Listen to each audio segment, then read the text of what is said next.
that belly fat is not budging during this perimenopause or postmenopause time. I know, I was there too. And you know what? I figured out how to use food and the timing of our eating to help calm the system down so that the cortisol belly, that's what you're dealing with. It's a cortisol belly can actually say, oh, I don't need to be here anymore. Everything's okay. And those pounds will start to come off. So I want to give you a few tips on how to do that.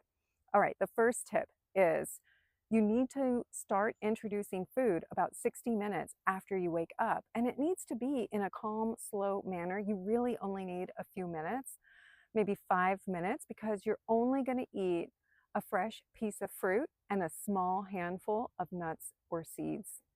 So pick your favorite fruit, pick your nuts and seeds. For me, I have a banana and about 5 or 6 Brazil nuts every morning in that 60-minute window after I wake up. All right, tip number 2. After you have that first break of fast, I want you to start eating every 2.5 to 3 hours. And you're going to eat a meal that's going to match the size of your stomach. How do you know the size of your stomach?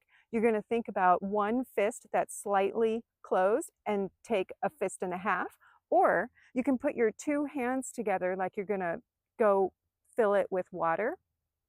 That's about the amount of food that is the size of your stomach. And because you're going to eat every 2.5 to 3 hours, you shouldn't really feel hungry. But what this is doing is it's signaling to your biochemistry, to your nervous system, that you can eat a normal amount of food because you're not in a state of danger. You're not in a state of famine. Your stomach has signals to the brain, to the nervous system, that speak about whether or not you're in safety or you're in a danger zone. And you want to relay safety. So the way you eat is really important. And this is in the beginning now, okay? This doesn't need to fully be forever, but to calm the nervous system down so that your belly fat can start to shed away. We have to trick the system in a way. That's what we're doing. We're going to trick the system.